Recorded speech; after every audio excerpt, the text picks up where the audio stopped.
ሰላም፣ ዛሬ የምንገባበት ርዕስ በጣም ከድሮ ጀምሮ የነበረ ምናልባትም የሰው ልጅ ካወቃቸው ሚናዎች ሁሉ ጥንታዊ የሆነውን የሥራ መግለጫ ነው የምንዳስሰው። ስለ መንፈሳዊ መሪነት ጥንታዊ ሐሳቦችን እንወያያለን።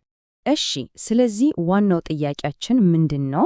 በሰው ልጅ ታሪክ ውስጥ በጣም ጥንታዊ ከሚባሉት ሚናዎች አንዱ የሥራ መግለጫው ምን ይመስል ነበር? እስቲ ያስቡት። ይህንን የሥራ መግለጫ እንደ መነሻ ተጠቅመን ነው ሙሉውን ጉዳይ የምንፈታው። እሺ፣ ከመነሻው እንጀምር። ፓስቶራል ቴዎሎጂ ወይም የመንፈሳዊ አባትነት ትምህርት ስንል ምንድን ነው? ነገሩ ቀላል ነው። ቃሉ ራሱ የመጣው ከላቲን ሲሆን ትርጉሙ እረኛ ማለት ነው። ስለዚህ ገና ከጅምሩ ይሄ ሚና ከመምራትና ከመንከባከብ ጋር የተያያዘ መሆኑን እንረዳለን። እቺ ሐሳብ ለቀጣይ ትንታኔያችን በጣም ወሳኝ ነች። እንግዲህ ወደ መጀመሪያው ክፍላችን ስንገባ አንድ መንፈሳዊ መሪን እንደ እረኛ አድርጎ የማሰብ ሐሳብ ምን ያህል ጥንታዊና ኃይለኛ እንደሆነ እናያለን። ይህ በብሉይ ኪዳን ውስጥ በጣም የተለመደና ስር የሰደደ ጽንሰ ሐሳብ ነው። ይሄ ጥቅስ እግዚአብሔር እረኛዬ ነው፣ ምናልባትም የእረኝነትን ምሳሌ በደንብ የሚያጠቃልል ጥቅስ ነው። በወቅቱ ለነበረው ህብረተሰብ ማለትም እረኝነትን በደንብ ለሚያውቅ ሕዝብ ይሄ ምስል በጣም ግልጽ ነበር። የእግዚአብሔርን ጥበቃ፣ እንክብካቤ፣ አመራር፣ ሁሉንም ነገር በቀላሉ የሚገልጽላቸው ነበር።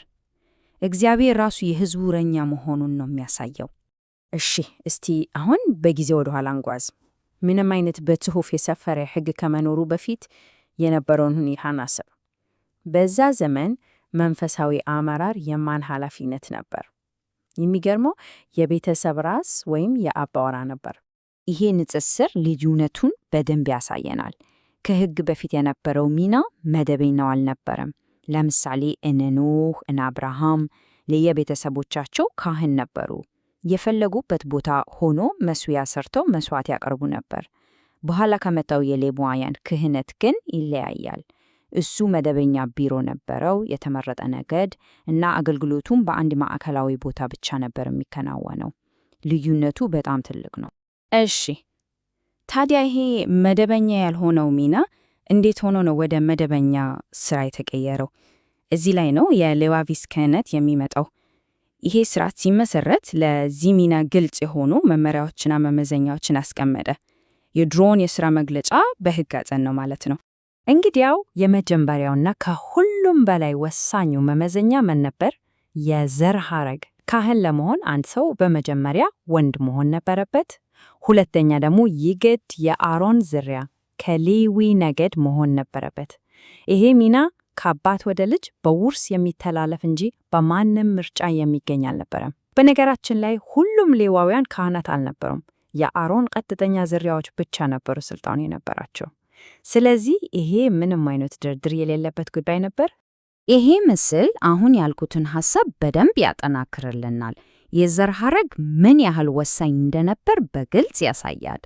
ከያዕቆብ ወደ ሌዊ፣ ከሌዊ ወደ አሮን የሚወርደውን ቀጥተኛ መስመር እናያለን። ለክህነት ብቁ ለመሆን ይህንን መስመር መከተል ይገድ ነበር፣ የማይታለፍ መመዘኛ። ከዘር ሐረግ በተጨማሪ ሌላስ ምን ያስፈልግ ነበር? አካላዊ ሁኔታ። በማደሪያው ድንኳን የሚያገለግሉ ሰዎች በአካላቸው ላይ ምንም አይነት ነውር ወይም ጉድለት ሊኖርባቸው አይገባም ነበር። አንካሳ፣ አይነ ስውር፣ እነዚህ ሁሉ ብቁ አያደርጉም ነበር። ለምን? ምክንያቱም የእግዚአብሔርን ቅድስናና ፍጹምነት ማንጸባረቅ ነበረባቸው ተብለው ስለሚታመነው። በተጨማሪም የዕድሜ ገደብ ነበረው። ሙሉ አገልግሎት የሚጀምረው ከ25 እስከ 30 ዓመት ባለው ጊዜ ሲሆን በ50 ዓመታቸው ደግሞ በግዴታ ጡረታ ይወጡ ነበር። ሌላው መመዘኛ ደግሞ ከጋብቻና ከቅድስና ጋር የተያያዘ ነበር። የካህኑ ሕይወት በሙሉ የተለየ መሆን ስላለበት የሚያገባት ሴትም የተለየች መሆን ነበረባት። ለምሳሌ ጋለሞታን፣ የተፈታችን ወይም ባሏ የሞተባትን የሌላ ካህን ሚስት ካልሆነች በስተቀር ማግባት አይፈቀደለትም ነበር። ሊቀ ካህኑ ላይ ደግሞ ሕጉ የባሰ ይጠብቃል። እሱማ ከራሱ ሕዝብ የሆነችን ድንግል ብቻ ነበር ማግባት የነበረበት። ዋናው መረበቃ ቅድስና ወይም ከሌላው መለየት የሚለው ሐሳብ ነበር። እሺ አንድ ሰው እነዚህን ሁሉ መመዘኛዎች አሟላ እንበል። ቀጥሎ ምንድን ነው የሚሆነው? ዝም ብሎ ስራ አይጀምርም። ልክ እንደ ዘመናዊ ኦንቦርዲንግ ወይም የስራ ማስጀመሪያ ስልጠና ለአንድ ሳምንት ሙሉ የሚቆይ ልዩ የቅድስና ሂደት ውስጥ ያልፍ ነበር። ይሄ የ7 ቀን ስርዓት በምሳሌያዊ ድርጊቶች የተሞላ ነው። ይታጠባሉ፣ ይቀባሉ፣ ለራሳቸው ኃጢአት መስዋዕት ያቀርባሉ።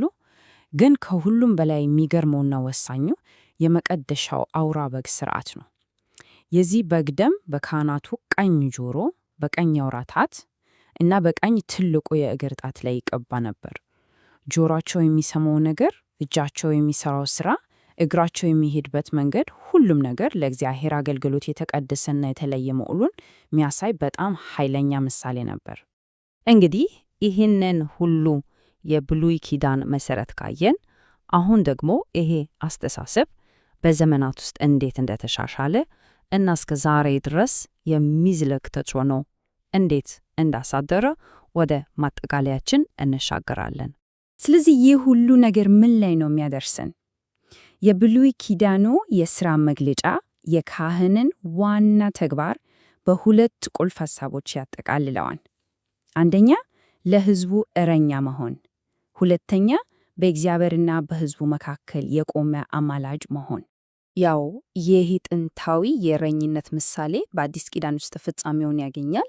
ኢየሱስ ክርስቶስ ራሱን መልካም እረኛ ብሎ ሲጠራ ከቀደሙት እረኞች በተለየ መልኩ እሱ ለበጎቹ ሕይወቱን እስከ መስጠት የደረሰ የመጨረሻውና ፍጹሙ የእረኝነት ምሳሌ መሆኑን እየተናገረ ነው። ጽንሰ ሐሳቡ ይቀጥላል፣ ግን ወደ ላቀ ደረጃ ከፍ ይላል። እናም ይህንን ማብራሪያችንን በአንድ ትልቅ ጥያቄ እንቋጨዋለን።